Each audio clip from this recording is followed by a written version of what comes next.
자, 그러면 이 H트랙 70kW 전륜 모터 이 옵션 선택할 거냐 안 할 거냐.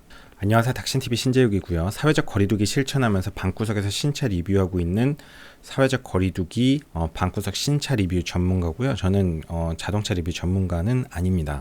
지금 제가 좀 굉장히 압박을 받고 있는 상황인데요. M&F 팀에서 연락이 왔어요. 그래서 지금 이 아이오닉 관련해서 너무 부정적인 이 자료를 자꾸 만들지 말아라, 이렇게 제가 지금 굉장히 압박을 받고 있습니다. 그래서 그 M&F 팀은 이제 뭐 약자가 Mother and Father의 약자인데, 저희 엄마가 지금 뭐라고 연락 왔냐면 근데 난 옛날 사람이라 그런지 현대자동차 까이는 게 한쪽으로는 좀 늘 아파. 그래서 국위선양 기업이라 살살 다뤄주길 바래. 그 엄마가 좀 살살 다뤄달라고 해가지고 제가 이제부터는 좀 부정적인 내용보다는 좀 긍정적인 내용으로 좀 바이어스 될 수밖에 없는 상당한 지금 압박을 받고 있습니다. 자, 빨리 시작할게요. 오늘 주제는 뭐냐면 아이오닉 5의 이제 가격표를 보다 보면 굉장히 독특한 게 있는데, 자, 기본 사양에 160kW 후륜 구동 모터가 기본 사양입니다. 근데 문제는 뭐냐면 4륜 구동 선택 옵션 H트랙이 70kW 전륜 모터 이렇게 돼 있습니다. 가격은 모릅니다, 아직. 자, 그러면 이 H트랙 70kW 전륜 모터 이 옵션 선택할 거냐 안 할 거냐, 이거에 대해서 제가 말씀드릴 건데요. 내가 만약에 아이오닉을 산다면, 만약에 산다면, 굳이 산다면 이 4륜 구동 옵션을 넣을 것인가 안 넣을 것인가에 대해서 말씀드리도록 하겠습니다. 제 나름의 쭉 생각의 그 스토리를 말씀드릴 거고, 그 스토리를 여러분이 이해하고 나서 선택하면 뭐 결과는 같더라도 좀 다르다고 볼 수 있죠. 결론부터 말씀드리면요, 가격이 아직 안 나와서 조금 문제긴 한데, 가격이 뭐 터무니없지만 않다면 전기차에 와서는 4륜을 선택할 것 같습니다. 자, 이 얘기를 시작하기에 앞서서는 내연기관으로 잠깐 가보도록 하겠습니다. 자, 이거 제네시스 G80 옵션 고르기 영상에서 제가 이제 100만 뷰가 넘었는데, 그때 제가 활용했던 영상인데, 여기서 보면 이거 2휠 드라이브고요. 이렇게 선택하면 4휠 드라이브가 됩니다. 차이점이 뭐냐면, 여러분이 잘 보셔야 되는 포인트가 요쪽 부분을 보셔야 됩니다. 여기서 이렇게 샤프트가 나오는 거, 요걸 보셔야 되는데, 2휠 드라이브로 가면 요 부분이 없습니다. 근데 4휠 드라이브로 가면 요쪽에 좀 뭔가 구조물이 생겼고, 여기서 이렇게 샤프트가 나옵니다. 저는 내연기관에서는 4휠 드라이브 선택하는 거를 득과 실을 고려할 때, 득도 있지만 분명히 실이 좀 만만치 않기 때문에 보편적인 주행의 상황에서는 그 실을 고려하면 그냥 2휠 드라이브라는 게 오히려 더 장점이 부각될 수도 있을 것 같아요. 일상적인 주행 환경에서는. 그런 의미에서 고민하지 않고 2휠 드라이브를 선택하겠다고 말씀드렸던 건데, 여기서 대전제는 자동차는 4휠 드라이브 4바퀴 굴림이 무조건 좋습니다. 이거는 논의 대상이 아니에요. 일단 출력이 센 차는 그립이 2개면 스핀이 나죠. 그래서 4바퀴 굴림으로 갈 수밖에 없는 차들도 있고, 요철에 있는 상황에서 고속 주행할 때 특정 바퀴가 수직 항력을 확보하지 못해서 뭐 날아가고 있다고 해도 나머지 바퀴를 갖고 차체를 유지할 수도 있고, 차체가 빠르게 선회하는 그 상황에 자동차는 무게중심의 선형 운동도 하지만 동시에 중심축으로부터의 요잉축에 대한 회전 운동도 하기 때문에 4바퀴 굴림이 있으면 그래도 좀 유리한 점들이 있습니다. 그러니까 그냥 다 필요 없고, 그냥 쉽게 얘기해서 자동차는 4바퀴 굴림이 무조건 좋아요. 디베이트의 대상이 아닙니다. 근데 문제는 뭐냐면, 내연기관에서는 4바퀴 굴림을 구현하기 위해서 좀 안 좋은 특성들이 나옵니다. 조금 이제 쓸데없이 좀 거창한 느낌은 있는데, 그냥 소설 같은 얘기니까 그냥 한번 재미있어 한번 들어보세요. 자, 우리가 보통 좋은 차는 후륜 구동에 들어가는데요. 그 이유가 뭔가요? 뭐 여러 가지 이유가 있기는 한데, 이제 소설 같은 얘기를 좀 써나가 보면은, 전륜 구동은 보통 이렇게 엔진이 이렇게 가로 배치로 있는 경우가 대부분이죠. 뭐 세로 배치도 있긴 있지만, 그 다음에 변속기가 옆에 있습니다. 그러다 보니까 출력이 나오는 드라이브 샤프트가 한쪽은 짧고 한쪽은 길게 이렇게 나옵니다. 그렇게 되면 어떻게 되냐면, 이 모멘트 값이 다르기 때문에 양쪽 바퀴로 동력이 나갈 때 똑같이 나가질 못해요. 그래서 고출력 차량의 경우는 이제 우리가 뭐 토크 스티어가 생긴다고 얘기를 합니다. 자, 그래서 보통 후륜 구동차를 우리가 조금 좋은 차로 보는데, 그 이유는 좀 다른 것들도 있긴 있지만, 후륜 구동의 장점 중에 하나가 엔진을 이렇게 세로 배치를 하고, 지금 이게 세로 배치 엔진이고, 미션이 이렇게 세로로 들어가고, 바로 드라이브 샤프트가 그대로 뻗어가서 양쪽 좌우로 똑같은 동력을 보낼 수 있습니다. 이게 완벽하게 선대칭이에요. 딱 좌우 대칭이 됩니다. 그래서 이게 굉장히 아름다운 형태죠. 마치 비유하자면 그 벤젠고리가 2.5중 결합으로 아로마티시티를 이루고 있는 것과 같은 그런 아름다운 모습입니다. 뭐 그냥 개소리입니다. 자, 근데 사륜구동으로 가면 이제 어떤 문제가 생기나 하면 엔진 이렇게 있고 변속기 있고 쭉 드라이브 샤프트 뒤로 나가서 좌우로 여기까지 대칭성을 잘 이루고 있는데, 이제부터 어떤 문제가 생기냐면 사륜구동을 내연기관에서 구현하기 위해서 중간에서 이제 다판 클러치 여기서 빼어갖고서는 옆으로 이제 새길로 올라옵니다. 옆으로 이쪽으로 드라이브 샤프트가 이렇게 올라와서 왼쪽 오른쪽으로 동력을 보냅니다. 여기서 대칭성이 깨져요. 마치 아로마티시티가 깨지는 것과 같습니다. 뭔가 이렇게 아름답지 못하죠. 그래서 대칭성 측면에서 세로 배치 후륜구동의 뭐 대칭성만 갖고 논할 일은 아닌데요. 하나의 되게 좀 공학적인 아름다운 모습이 좀 보였는데, 사륜구동을 내연기관에서 구현하기 위해서는 이 공간적인 제약 때문에 이 대칭성이 깨질 수밖에 없고, 이 대칭성이 깨진 건 마치 제가 또 중고차에 좀 조예가 있으니까 뼈 따고 먹은 차랑 좀 비슷한 느낌이에요. 약간 뼈 따고 먹은 차도 초기에 공장에서 나오는 그 대칭성이 약간 깨진 상태를 이렇게 망치로 두들겨갖고 펴가지고 적당히 좀 대칭성을 맞춰 놓은 그런 형태인데, 뭐 대략은 맞출 수 있지만 그게 완벽하지 않거든요. 이런 내연기관의 사륜구동은 보통 다 이런 형태를 갖습니다. 대칭성 측면에서 깨지죠. 이제 게다가 내연기관의 문제는 뭐냐면요, 여기서 나온 동력을 쭉 드라이브 샤프트, 이거 굉장히 커다란 쇠파이프를 이렇게 돌리면서 뒤로 동력을 보내고, 거기서 또 여기서 빼갖고 또 드라이브 샤프트 커다란 쇠파이프를 통해서 또 앞으로 보내고, 중간중간에 뭐 조인트들도 있고 회전하는 것들이 많아지고, 회전하는 것들 총합의 모멘트 값이 커지기 때문에 차가 되게 이제 로드가 크게 걸립니다. 게다가 구동 저항이 많이 걸립니다. 구동 저항이 많으면 문제가 뭐죠? 출력은 이 엔진에서 나오는데 이 엔진 출력이 바퀴의 휠 출력으로 그대로 나가지 못하고 손실이 되게 커요.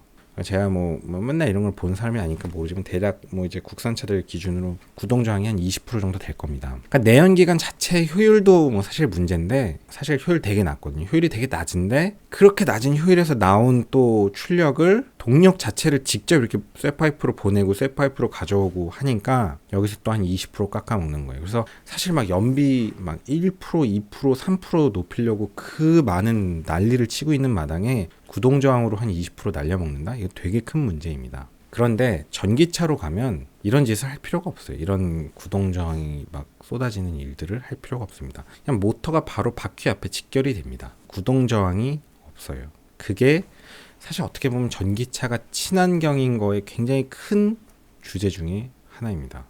전기차는 배출가스가 안 나오니까 친환경인 거 아니야? 뒤로 아무것도 안 나오잖아. 정말 그게 깨끗한 거 아니야? 라고 생각하시면 조금 좀 그렇고요. 이게 이제 되게 정량적으로 생각해 봐야 돼서 되게 어려운 문제인데, 사실 그 생각을 해야 돼요, 여러분이. 약간 여담인데 이건 빨리 끝낼게요, 이 주제는. 자, 전기차는 뒤로 매연 안 나오지만 그 전기가 화석연료 태운 전기면 화석연료 태우면서 매연 나왔잖아요. 여러분, 근데 사실 우리가 사용하는 이 전기에 화석연료 비중이 적지 않습니다. 그러면 그 전기를, 화석연료를 떼어서 만든 전기면 그 화석연료 떼우는 그 공장에서 배출가스 많이 나왔고, 그 전기 가져와서 전기차 굴리면 야, 그게 그거 아니야? 라고 생각할 수 있죠. 근데 사실 그게 그렇진 않습니다. 이 내연기관이 조금 더 효율이 훨씬 떨어지고요. 화석연료를 이제 그쪽에서 발전소에서 하면은 효율이 조금 더 좋습니다. 이 정도 생각은 좀 해야 된다는 거예요. 그래서 실제 어떤 전기를 발전한 거냐에 따라서 사실 좀 친환경에 대한 얘기가 좀 달라집니다. 뭐 미국 같은 경우는 지역에 따라서 전기의 화석연료 비중이 다르기 때문에 특정 지역은 똑같은 킬로와트수의 전기도 배출가스가 많은 전기고, 어떤 지역은 똑같은 킬로와트의 전기도 뭐 태양광이나 뭐 이런 풍력 발전의 비중이 높은 전기도 있습니다. 우리가 그 생각을 해야 돼요. 그래서 그런 걸 고려하면 야, 전기차도 이거 뭐 그렇게 막연하게 친환경은 아닌 거 아니야? 라고 생각은 해야 되고, 그럼에도 불구하고 내연기관 효율이 더 나쁘기 때문에 그래도 전기차가 더 친환경이긴 한데, 또 빠지면 안 되는 게 구동 저항 문제라는 거죠. 그러니까 내연기관은 이런 구동 저항이 너무 필연적인 문제고, 그 효율 높이려고 하는 마당에 구동 저항으로 한 20% 날려먹으니까, 안 그래도 구동 저항 때문에 이거 지금 개판인데 야, 이것도 여기다 달아갖고 또 앞바퀴 또 돌리려고 그래? 야, 그러느니 사륜 포기하고 사륜 포기하고 그냥 투휠 드라이브 가자. 그러면 투휠 드라이브 가면 이 내연기관 차는 진짜 구동장애 진짜 되게 큰 이슈니까 차라리 그나마 좀 라이트한 느낌이 나겠다. 잘 생각해보면 우리가 득과시를 생각해야 되는데 뭐 네 바퀴 굴림이 좋긴 좋지만 뭐 솔직히 일상 중에서 네 바퀴 굴림이 그렇게 정말 절대적으로 필요한 건 아니니까 득과시를 저울질해 보니 내연기관에서는 구동 저항의 이슈와 좌우 대칭 밸런스의 문제와 그 다음에 드라이브 샤프트의 증가로 인한 모멘트 값 증가로 로드가 걸리는 것들, 이런 것들을 생각할 때 오히려 투휠 드라이브를 선택하는 게 약간 라이트한 튜닝이 될 수 있다 라는 측면에서 득과 실을 고려할 때 저는 고민하지 않고 투휠 드라이브로 가겠다는 거고, 사실 일상주행에서 포휠 드라이브가 절대적이지 않으니까 이런 점을 이해하고 나면 내연기관에서는 가끔 댓글 다는 분 중에 이런 분들이 있었어요. 돈만 있으면 무조건 사륜이야 라고 얘기하시는 분들이 있었는데, 그런 댓글이 저는 제일 사실 좀 답답했습니다. 항상 우리는 득과 실을 생각해야 되는데 득은 생각하는데 이런 실은 생각을 사람들이 안 하거든요. 드라이브 샤프트 나가고 대칭성 깨지고 구동저항 뭐 안 그래도 개판인데 더 증가하고. 다시 이제 전기차로 올게요. 이게 이제 전기차 그림은 아니지만 전기차는 그냥 여기다가 모터 달고 바로 디퍼런셜에서 출력이 나가고 여기다가 모터 달고 디퍼런셜에서 출력이 나가는 거예요. 그러니까 뭐 이런 드라이브 샤프트가 없습니다. 그러니까 실제로 공간이 플랫해요. 배기가스 지나가는 관도 없고 드라이브 샤프트 지나가는 관도 없어요. 그러니까 뒷자리 바닥이 올라오지 않죠. 바닥이 넓습니다. 그냥 지금 제가 하고 있는 이런 말하자면 소설 같은 얘기를 이해하고 나면 사륜 구동이 무조건 좋으니까 전기차에 와서는 대칭성의 문제와 구동 저항의 문제가 없기 때문에 사륜 구동을 선택한다고 해서 별로 큰 단점이 없겠는데 라고 생각할 수 있는 겁니다. 자, 그래서 다시 이제 아이오닉으로 오시면요, 아이오닉에서 보면서 좀 얘기를 몇 마디 하면서 정리를 할게요. 자, 160kW 후륜 구동 모터인데요, 이 160kW 이게 우리가 와닿지 않는데 킬로와트라는 것 자체가 일률입니다. 출력 단위 시간당 할 수 있는 일의 양이니까 결국 우리가 익숙한 마력으로 환산이 됩니다. 어차피 똑같은 차원의 물리량이니까요. 그래서 구글에서 킬로와트, 홀스파워 이렇게 단위 환산을 하면 됩니다. 160kW는 214 홀스파워가 나오죠. 그래서 이 160kW는 결국 214 홀스파워 마력 정도 되고요. H트랙 선택 시에 70kW는 대략 100마력 정도 됩니다. 기본적으로 후륜 구동 선택하면 214마력, 포일 드라이브 선택하면 2개 출력을 더하면 돼서 214에 100 더하면 대략 한 320마력짜리 차가 됩니다. 이 제로백이 상당히 빠르죠. 그럼 여기서 이제 몇 가지 좀 생각을 해볼게요. 자, 우리가 예를 들어서 내연기관의 예를 들게요. 이게 예를 들어서 320마력짜리 엔진이다. 그럼 투휠 드라이브로 갔을 때 휠 출력이 나오는 게 있고, 이거를 포휠 드라이브로 해서 4바퀴로 가면 구동저항이 더 증가하기 때문에 실제로 엔진은 320마력인데 투휠 드라이브에서 그 출력이 그대로 안 나오고 포휠 드라이브로 하면 그 출력이 더 안 나옵니다. 휠 출력이. 왜? 구동저항이 있으니까. 근데 이제 전기차로 오면 특징이 뭐냐면 뒤에다가 214마력짜리 엔진을 달고 옵션을 달면은 앞에다가 100마력이 산술적으로 더 추가가 되는 겁니다. 그러니까 뭐 엔진이 2개 있는 거랑 같은 거라고 생각할 수 있겠죠.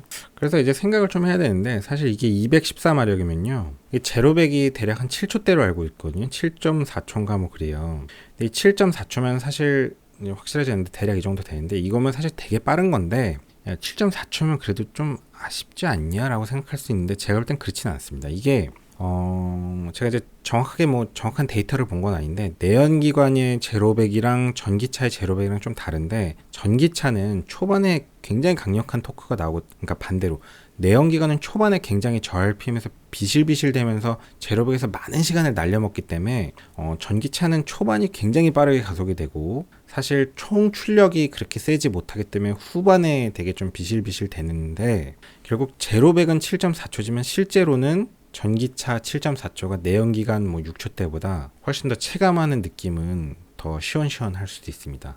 다만 고속도로에서는 비슷한 제로백 출력인 내연기관과 비교할 때는 조금 비실비실 되는 느낌이 들 수 있고요. 근데 사실 내연기관에서는 고배기량 차량이면 뭔가 연비도 좀 떨어지고 이런 느낌이 있는데, 전기차 같은 경우는요, 여기다가 이제 이 출력을 더하면 물론 이제 주행 가는 거리가 조금 줄어든다고 하는데, 그게 왜 줄어드는지는 저도 이제 조금 이해를 못했는데, 사실 전기차는 알고리즘을 잘 짜놓으면 이게 4륜으로 가나 투일로 가나 실제로 이제 전비라고 하죠. 그러니까 뭐 내연기관 시험 연비의 저하가 거의 없을 수도 있을 것 같습니다. 물론 이제 실제로 주행 가는 거리가 조금 줄어든다고 하는데 왜 주는지는 제가 잘 모르겠지만, 그래서 이 각각의 출력이 있으면 이 각각의 출력이 지금 230kW짜리가 되는 거잖아요. 그러니까 실제로 230kW라고 해서 230kW를 계속 쓰고 다니는 건 전혀 아니거든요. 훨씬 더 적은 출력이 필요할 땐 계속 적은 출력 쓰는 거고, 더 큰 출력이 쓸 때는 큰 출력을 쓸 수 있는 그 한계 캐패가 늘어나는 거기 때문에 이게 출력이 높다고 해서 나쁠 건 없는 겁니다. 최고 출력이 더 높아지는 거고, 실제로는 더 라이트하게 쓰면 되는 거고, 뭐 특별히 전기를 더 많이 쓰는 것도 아니라는 거죠. 그래서 별로 이렇게 손해볼 게 없는 상황인 것 같습니다. 그러니까 뭔가 득과 실을 고려할 때 전기차에서는 투휠 드라이브냐 포휠 드라이브냐로 할 때 포휠 드라이브로 가도 뭔가 이렇게 별로 손해보는 게 없고, 정말로 그냥 말 그대로 돈만 생각하지 않으면 포휠 드라이브로 가지 않을 이유가 없다. 그리고 포휠 드라이브라고 해서 전기를 많이 먹는 게 아니다. 그냥 나눠서 쓸 뿐인 거니까요. 이해 가시죠? 그리고 전기를 많이 쓰고 싶으면, 그러니까 출력을 그냥 고출력을 뽑아내고 싶으면 또 뽑아낼 수 있는 한계 캐패가 더 늘어난 거니까요. 진짜 전기차에서는 포휠 드라이브로 갈 때 고민은 거의 그냥 이것만이 변수인 상황입니다. 그런데 포휠 드라이브의 장점은 분명히 존재하죠. 제가 뭐 그거를 부정한 적이 없으니까. 그래서 아이오닉에서는 좀 관심이 갑니다. 상당히 긍정적으로 추가하고 싶을 것 같습니다. 요 얘기 해야겠다. 또 고품격 탁신 TV에서 나오는 얘기인데, 이 자동차의 개가 외부, 그러니까 지구와 이 접지를 하는 면을 갖고 결국 작용 반작용으로 운동을 할 수 있는 건데, 이 4륜의 유리천장은 결국 이 그립이라는 한 개의 유리천장이 있습니다. 그러니까 그립이 좋지 않으면 아무 소용이 없다는 거죠. 뭐 빙판길이나 이럴 때는 이미 그립 자체가 그냥 거의 엉망이기 때문에 그래도 2개보단 4개인 게 난데 0에다가 2를 곱하나 0에다 4를 곱하나 그게 그거잖아요. 빙판길이 그립이 아예 0인 건 아니지만 굉장히 작은 값에다가 2를 곱하나 4를 곱하나 그립이 없는 상황은 굉장히 안 좋은 상황이라는 겁니다. 그러니까 그립이라는 그 한계 안에서 그래도 투휠보다 포휠 드라이브가 무조건 유리한 건 맞는데, 포휠 드라이브가 너무 이렇게 뭐 만능이라고 생각할 필요는 없다는 거죠. 근데 전기차에선 별로 잃을 게 없으니까 그래도 4바퀴 굴림이 그래도 어쨌든 유리한 상황들이 좀 있으니까, 그래서 아이오닉에서는 포휠 드라이브를 좀 최대한 긍정적으로 선택하겠다라는 게 요번 영상입니다. 이제 좀 약간 소설 같은 얘기를 쓴 거예요. 소설 같은 얘기를 좀 쓴 건데, 제 말이 진리고 이 생각을 꼭 하고 이렇게 해야 되는 건 아닙니다. 저도 뭐 그렇게 생각하진 않아요. 뭐 요런 생각을 좀 하고서는 포휠 드라이브로 가면 조금 더 좋지 않을까. 자, 근데 제가 요거까지만 조금 얘기하고 싶은데요. 지금 말씀드린 걸 다 이해하고 나서 나는 그러면은 뭐 포휠 드라이브가 전기차에서는 대칭성도 문제가 없고 구동저항도 없으니까 무조건 유리한데 4바퀴 굴림으로 가는 게 좋지만 나는 그래도 뭐 가격을 조금이라도 더 싸게 하고 싶고 그런 단점이 없지만 솔직히 4바퀴 굴림이 뭐 로컬에서 무슨 필요해. 난 뭐 2바퀴도 상관없어 사실. 그래서 투휠 드라이브로 가도 좋은데, 약간 고속주행으로 갈 때는요, 이게 전기차에서는 4바퀴 굴림이냐 2바퀴 굴림이냐가 출력이 다르거든요. 자, 내연기관에서는 엔진 출력은 똑같고 4바퀴로 가면 오히려 휠 출력이 사실 구동저항 때문에 더 줄었는데, 전기차는 2바퀴냐 4바퀴냐가 단순히 2바퀴 4바퀴 굴림의 문제가 아니고 출력의 문제거든요. 4바퀴 굴리면 엔진이 2개 달려 있잖아요. 그러니까 말하자면 4바퀴 굴리면 한 300마력 되고 2바퀴 굴리면 한 200마력 대인데, 이게 좀 고속주행을 즐기는 분한테는 또 4바퀴 굴림으로 가는 게 맞을 것 같습니다. 왜냐면 전기차는 출력의 문제니까. 이해하셨나요? 이 정도면 그래도 꽤 괜찮게 설명한 것 같습니다. 그러니까 제 얘기가 다 맞고 뭐 틀린 게 하나도 없고 이런 건 아니겠지만, 전체적으로 요 정도까지 생각하면 그래도 일반인 수준에서는 훌륭하고 그럭저럭 논점을 좀 괜찮게 짚은 것 같습니다. 오늘도 빨리 끝낼게요. 긴 영상 봐주셔서 감사합니다. 수고하셨습니다. 대형 화물 차량의 좌측 차로 계속 주행은 단속 대상입니다. 계속 주행은 우측 차로로 내려가셔야 됩니다.